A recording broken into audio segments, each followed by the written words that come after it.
Halo semuanya, selamat pagi dan salam sejahtera bagi kita semua. Perkenalkan, nama saya Nelly Arvina. Saya merupakan salah satu dosen program studi akuntansi di Sekolah Tinggi Ilmu Ekonomi Sultan Agung.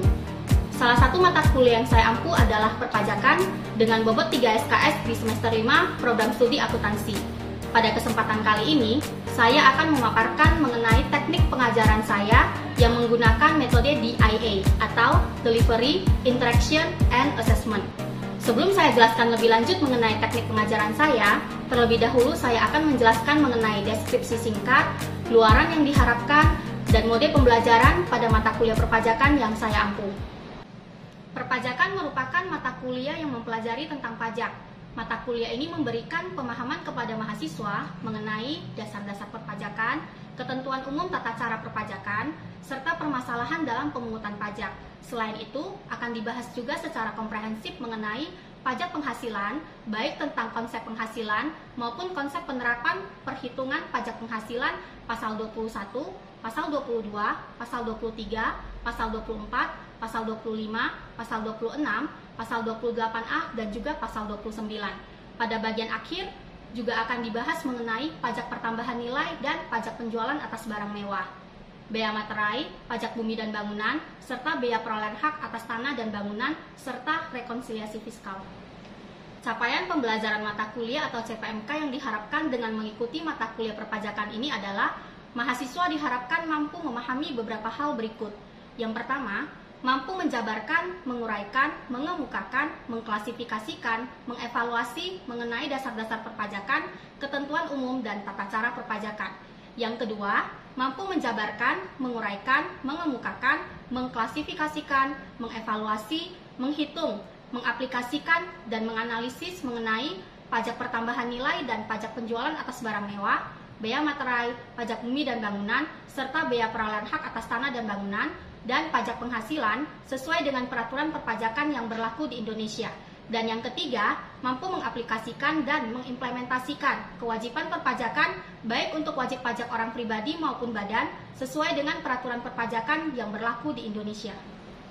Untuk bisa mencapai kemampuan tersebut, mahasiswa akan diberikan topik-topik yang akan dibahas dan dipelajari selama 14 kali pertemuan, baik dengan menggunakan media luring seperti tatap muka di kelas, maupun daring melalui media atau aplikasi online seperti WhatsApp, Telegram, Google Classroom, dan lain-lain. Berikut adalah topik-topik yang akan dibahas. Yang pertama, kontrak kuliah dan RPS. Yang kedua, dasar-dasar perpajakan. Yang ketiga, ketentuan umum dan tata cara perpajakan. Yang keempat, prosedur pembayaran pajak, surat ketetapan pajak, dan sanksi perpajakan. Yang kelima, pembukuan dan pencatatan, penelitian, pemeriksaan pajak, dan prosedur penagihan pajak. Yang keenam, pajak pertambahan nilai dan pajak penjualan atas barang mewah. Yang ketujuh, pajak bumi dan bangunan, bea perolehan hak atas tanah dan bangunan, serta bea materai. Yang kedelapan, pajak penghasilan secara umum. Yang kesembilan, pajak penghasilan pasal 21. Yang kesepuluh, pajak penghasilan pasal 22 dan 23. Yang ke-11, pajak penghasilan pasal 24 dan 26. Yang ke-12, pajak penghasilan final. Yang ke-13, pajak penghasilan pasal 25, 28A, dan pasal 29, serta yang terakhir, rekonsiliasi fiskal. Setelah kita mengetahui mengenai gambaran singkat mengenai mata kuliah yang saya ampu, yaitu mata kuliah perpajakan, maka selanjutnya saya akan menjelaskan mengenai teknik pengajaran saya menggunakan metode DIA, Delivery, Interaction, and Assessment. Yang pertama yaitu delivery. Bagaimana saya menyampaikan perkuliahan kepada mahasiswa? Ada beberapa strategi yang saya gunakan, yaitu menggunakan textbook. Textbook yang saya gunakan adalah karangan dari Heri Purwono berjudul Dasar-Dasar Perpajakan dan Akuntansi Pajak, serta Mardiasmo dengan judul Perpajakan. Selain itu juga dari website pajak, yaitu www.pajak.go.id. Kemudian berikutnya adalah metode diskusi, studi kasus, dan problem solving. Mahasiswa akan berdiskusi secara berkelompok mengenai studi kasus yang diberikan. Saya akan meminta kepada mahasiswa untuk menyelesaikan sebuah studi kasus, kemudian mahasiswa akan secara berkelompok berdiskusi, di mana di dalam diskusi tersebut mahasiswa dapat menerapkan problem solving atas kasus tersebut. Saya juga tidak jarang menekankan topik-topik terkini yang berkaitan dengan materi perpajakan. Yang kedua, interaction. Bagaimana saya berinteraksi dengan mahasiswa? Dalam perkuliahan saya, ada beberapa saluran komunikasi yang saya gunakan. Yang pertama, di dalam kelas. Saya selalu mendorong mahasiswa untuk aktif berpartisipasi, baik dalam hal bertanya maupun menjawab topik yang sedang dibahas, agar proses belajar mengajar berjalan komunikatif dan menjadi dua arah, sehingga suasana kelas dapat menjadi lebih cair. Yang kedua, menggunakan media WhatsApp dan Telegram sebagai sarana diskusi di luar kelas selama 24 jam dalam seminggu. Mahasiswa bebas berdiskusi di dalam media tersebut. Yang ketiga, menggunakan video pembelajaran maupun slide PowerPoint untuk menyajikan materi yang akan dibahas setiap minggunya. Materi akan diberikan sehari atau 2 hari sebelum jadwal perkuliahan, sehingga mahasiswa memiliki waktu lebih untuk membaca materi yang akan dibahas pada hari itu. Kemudian yang keempat, menggunakan Google Classroom sebagai feedback dari mahasiswa atas pembelajaran yang telah dikerjakan. Yang ketiga, assessment. Bagaimana saya menilai mahasiswa? Pada pertemuan pertama perkuliahan, saya selalu menjelaskan mengenai kontrak perkuliahan yang akan disepakati bersama antara pengajar dengan mahasiswa. Di dalam kontrak perkuliahan tersebut, memuat cara saya menilai dan juga bobot penilaian saya terhadap mahasiswa, sehingga dipastikan mahasiswa sudah mengetahui dari awal mengenai perkuliahan dan diharapkan mereka mampu untuk membuat strategi agar perkuliahan mereka dapat berjalan lancar dan mendapatkan nilai yang memuaskan. Berikut penilaian atas tingkat penguasaan yang dilakukan atas kegiatan-kegiatan yang telah dilakukan oleh mahasiswa. Yang pertama, kehadiran, yaitu senilai 10%. Yang kedua, tugas rutin dan kuis, yaitu senilai 20%. Yang ketiga, ujian tengah semester, yaitu senilai 30%. Dan yang keempat, ujian akhir semester, yaitu senilai 40%. Untuk tugas, terdiri dari tugas kelompok dan juga tugas mandiri. Di dalam kontrak kuliah juga ada komitmen mahasiswa. Misalnya, keterlambatan mahasiswa masuk ke dalam kelas maksimal 15 menit setelah dosen memberikan perkuliahan. Kehadiran mahasiswa mengikuti perkuliahan minimal 75% dari yang direncanakan untuk dapat mengikuti ujian final dan lain-lain. Ada juga tertera mengenai hak dan komitmen dosen serta mahasiswa. Contohnya, dosen berhak untuk tidak memperkenankan mahasiswa mengikuti perkuliahan apabila tidak mematuhi kontrak yang telah disepakati. Dosen berkewajiban menyampaikan atau mengelola pembelajaran sesuai dengan jadwal yang telah disepakati. Mahasiswa misalnya berhak untuk meminta penjelasan atas tugas yang diberikan oleh dosen. Mahasiswa juga berkewajiban untuk hadir dalam setiap perkuliahan sesuai dengan kesepakatan dan lain-lain. Oke, bagian selanjutnya ini saya akan memberikan cuplikan mengenai pengajaran saya pada mata kuliah perpajakan di dalam kelas berikut ini. Mari kita saksikan bersama. Bertemu kembali dengan pertemuan kita yang pada pagi hari ini. Hari ini kita akan membahas tentang dasar-dasar perpajakan. Oke. Sudah pernah masuk perpajakan sama saya? Kita akan bahas mulai dari dasar-dasar perpajakan. Pernah dengar yang namanya asuransi? Ada yang tahu apa itu asuransi? Saya asuransi adalah sebuah perjanjian antara dua orang atau lebih di mana pihak tertanggung membayarkan iuran atau kontribusi untuk mendapatkan pergantian atas risiko kerugian, kerusakan, kehilangan yang dapat terjadi akibat peristiwa yang tidak terduga. Oke, tahu nggak Bang? Contohnya kira-kira apa saja?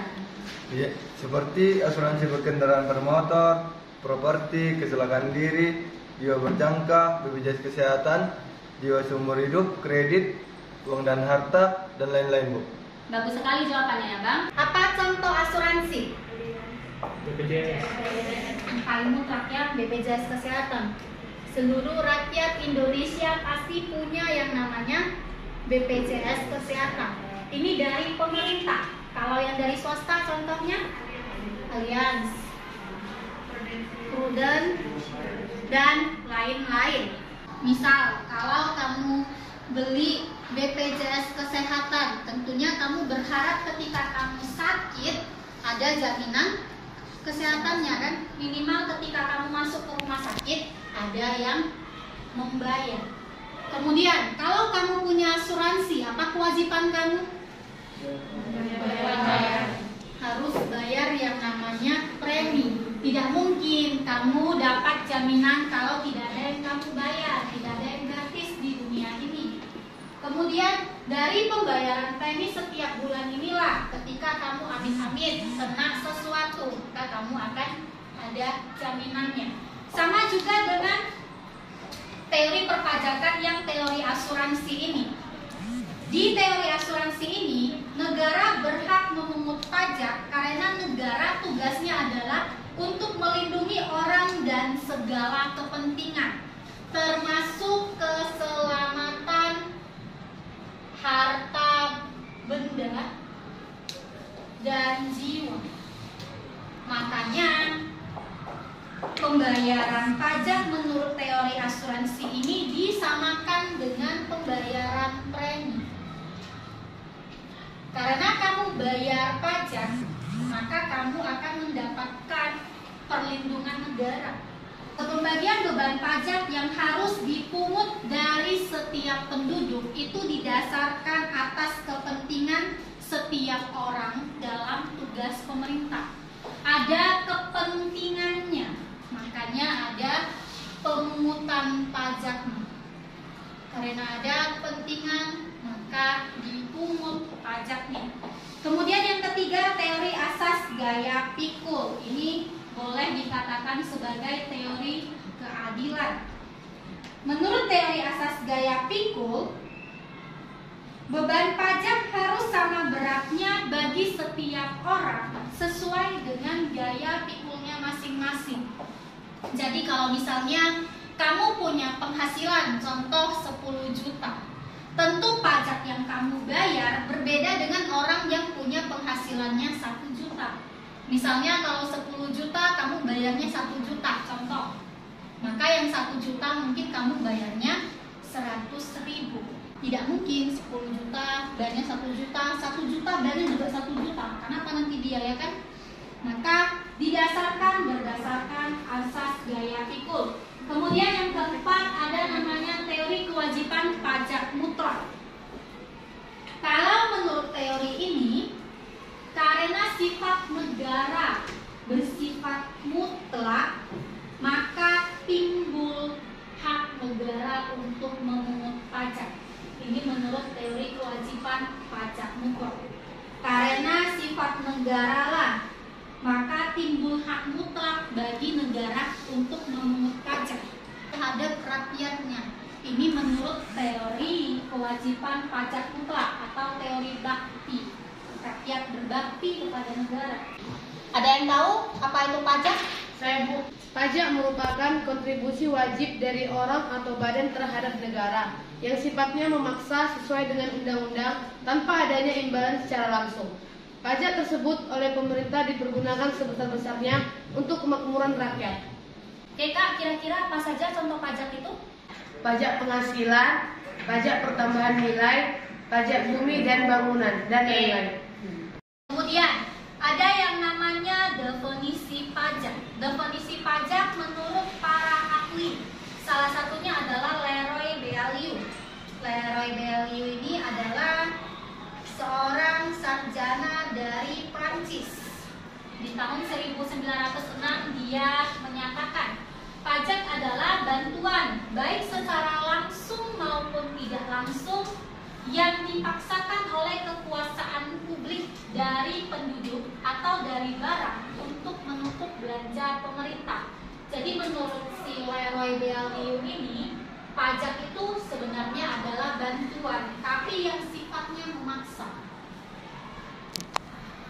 Bantuan yang sifatnya memaksa. Siapa yang paksa? Kekuasaan publik.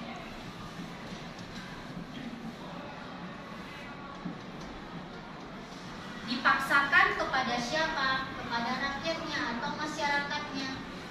Kemudian dalam bentuk barang yang tujuannya untuk menutup belanja pemerintah.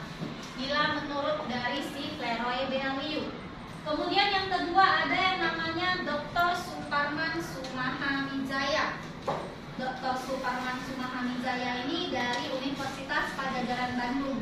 Kemudian dia menyatakan pajak adalah iuran wajib berupa uang atau barang yang dipungut oleh penguasa berdasarkan norma hukum. guna menutup biaya produksi barang dan jasa kolektif dalam mencapai kesejahteraan umum. Jadi menurut Dr. Suparman Sumahamijaya, pajak itu iuran, tapi sifatnya wajib. Jadi kamu harus menyetorkan iuran tersebut. Iuran tersebut bisa berupa uang atau juga bisa berupa barang. Yang pungut siapa? Yang pungut itu tetap penguasa, kekuasaan publik. Tapi ada norma hukumnya. Jadi tidak sembarangan dipungut. Dipungut berdasarkan norma hukum.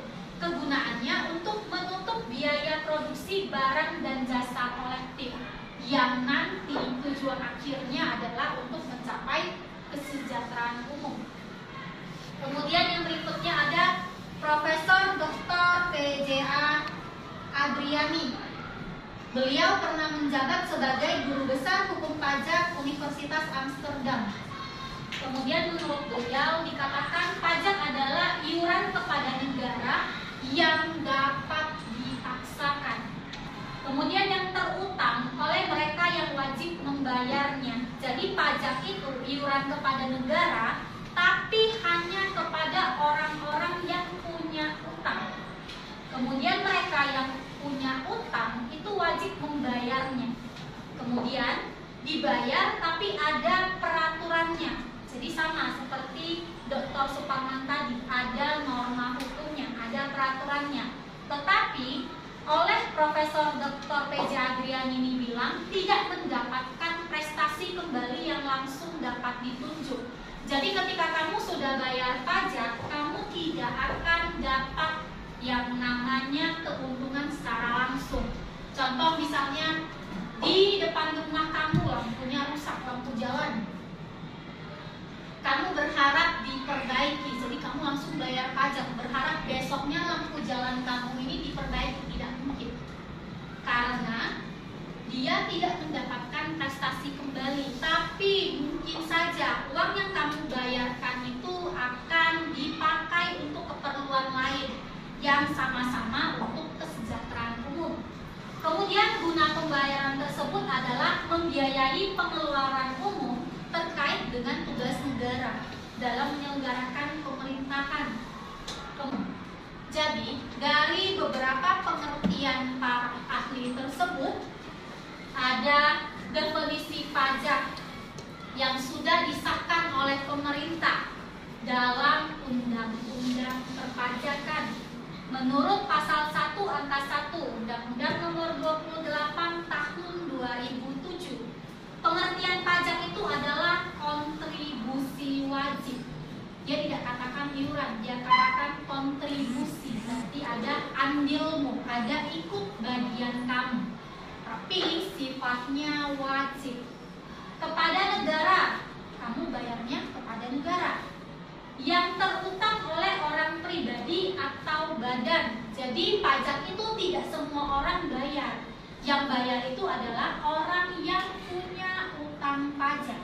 Jadi harus lihat apakah dia sudah termasuk sebagai wajib pajak atau biasa dikatakan sebagai WP atau bukan. Kalau dia sudah termasuk sebagai wajib pajak, maka dia merupakan orang yang punya utang pajak. Wajib pajak ini bisa orang pribadi, biasa disebut OP, bisa juga badan. Badan ini banyak, bisa perusahaan, yayasan, CP, dan lain-lain sebagainya. Kemudian, kalau dia dikatakan wajib pajak, dia sudah harus memenuhi kewajiban secara subjektif dan juga kewajiban secara objektif. Secara subjek, dia sudah layak dikatakan sebagai wajib pajak. Contoh, dia harus warga negara Indonesia. Dia sudah harus misalnya punya penghasilan. Kemudian secara objektif, dia sudah harus memenuhi syarat, baru bisa dikatakan sebagai wajib pajak. Kemudian, karena kontribusi wajib, sudah wajib sifatnya memaksa, tapi ada undang-undangnya. Jadi tidak usah takut, karena setiap pembayarannya didasarkan pada undang-undang. Kemudian sama, tidak ada imbalan secara langsung. kita tetap tidak akan mendapatkan imbalan secara langsungnya. Kalau kamu ingin mendapatkan imbalan secara langsung, namanya retribusi kan, parkir. Langsung kan kamu dapatkan manfaatnya. Ketika kamu parkir 2 jam, misalnya kamu bayar 4.000, kamu sudah merasakan manfaat parkirnya. Kalau pajak, kamu tidak bisa rasakan manfaatnya secara langsung. Bisa saja kamu rasakan manfaatnya sebulan lagi mungkin, atau setahun lagi, atau mungkin 10 tahun lagi. Yang paling nyata yang kita lihat adalah jalan tol. Mungkin banyak warga negara di Pematang Siantar ini sudah bayar pajak sampai puluhan tahun, tapi baru kelihatan hasilnya di tahun ini, misalnya pembangunan jalan tol. Itu contohnya. Kemudian pembayaran pajak ini tidak mendapatkan imbalan secara langsung. Lantas kemana pembayaran kita? Pembayaran kita ini mungkin akan diberikan kepada daerah yang lebih membutuhkan atau kepada masyarakat yang lebih membutuhkan. Dan biasanya pembayaran pajak ini gunanya adalah untuk keperluan negara yang sebesar-besarnya bagi kemakmuran rakyat. Jadi harus kamu ingat, pembayaran pajak kamu itu tujuan akhirnya adalah untuk kemakmuran rakyat. Jadi ketika kamu sudah bayar pajak, kamu ingat saja, terakhirnya, tujuan akhirnya negara akan mengelola pembayaran pajak tersebut untuk kemakmuran rakyat. Kita lihat mulai dari pembangunan rumah sakit, sekolah, fasilitas umum, dan lain-lain. Itu uangnya dari mana? Uangnya dari pembayaran pajak, termasuk ketika pandemi kemarin. Kemudian fungsi pajak. Fungsi pajak itu ada 4. Ada revenue, ada redistribution, ada repricing, dan ada representation. Ini biasa namanya dikenal 4R. R yang pertama itu revenue. Revenue ini adalah fungsi utama dari pemungutan pajak. Biasanya revenue ini dikenal namanya dengan fungsi budget. Sesuai dengan fungsinya, revenue menerima. Jadi pajak itu diterima. Fungsi penerimaan pajak sebagai penerimaan. Kemudian yang kedua, redistribution atau pemerataan. Jadi pajak ini fungsinya untuk meratakan, pemerataan. Pajak yang dipungut oleh negara selanjutnya akan dikembalikan kepada masyarakat dalam bentuk penyediaan fasilitas publik di seluruh wilayah negara. Jadi kalau pembayaran pajak kita itu harus merata dari Sabang sampai Merauke, itu harus rata. Kita sudah lihat sekarang dari jalan tol, mulai dari Sabang sampai Merauke itu sudah banyak jalan tol, sudah kelihatan, mulai merata. Pembayaran pajak itu digunakan untuk pembangunan dan harus merata di seluruh wilayah negara. Kemudian yang ketiga ada yang namanya repricing atau pengaturan harga. Ini fungsinya sama dengan fungsi mengatur. Pajak digunakan sebagai alat untuk mengatur atau mencapai tujuan tertentu di bidang tertentu. Contoh bidang ekonomi, politik, sosial, budaya, dan pertahanan keamanan. Contoh paling nyata dari fungsi repricing ini adalah pengaturan PPNBM. PPNBM ini tujuannya adalah untuk membatasi konsumsi masyarakat atas barang mewah, termasuk komoditas minuman keras. Tujuannya adalah untuk mengurangi konsumsi masyarakat atas minuman keras tersebut. Jadi fungsi mengatur ini dikenakanlah misalnya pajak. Ketika kamu beli minuman keras, ada pajak yang harus kamu bayar. Nah, karena ada pajak yang harus kamu bayar, otomatis nilainya menjadi tinggi. Ketika nilainya menjadi tinggi, maka tidak sembarangan orang dapat menikmati minuman keras tersebut. Makanya dikatakan sebagai fungsi repricing atau pengaturan harga. Jadi tidak banyak yang menikmati dengan trust tersebut. Tujuan pemerintah bisa tercapai, mengurangi konsumsi masyarakatnya, mengurangi konsumsi rakyatnya untuk minuman trust tersebut. Itulah untuk fungsi repricing. Untuk yang berikutnya, tarif pajak. Tarif pajak itu ada 4. Ada tarif proporsional, ada tarif progresif, ada tarif degresif, dan ada yang namanya tarif tetap. Apa itu tarif proporsional? Tarif proporsional itu istilahnya dikenal dengan tarif sebanding, yaitu persentase yang tetap berapapun jumlah yang dikenai pajak. Jadi menurut tarif proporsional ini, mau berapapun nilai yang dikenai pajak, tarifnya itu tetap. Kita buat contohnya PPN misalnya, dulu 10%, sekarang 11%, mulai berlaku dari April 2022. Kita buat misalnya, ketika kamu beli satu televisi, nilainya 5 juta, PPN-nya berapa? 11%, berarti 550.000 ya. Pas ya? Kemudian mau kamu beli satu televisi, tarifnya ya tetap 11% PPN-nya. Mau kamu beli 10 televisi, tarifnya ya tetap 11% juga. Mau kamu beli sampai 1000 pun televisinya, tarifnya tetap 11%. Jadi menurut tarif proporsional ini, tarif yang dikenakan itu bersifat tetap, mau berapapun jumlah yang dikenai pajak. Tetapi semakin tinggi DPP-nya, semakin tinggi dasar pengenaan pajaknya, maka semakin besar beban pajak terutangnya. Ketika kamu beli satu TV, 550.000 saja pajaknya.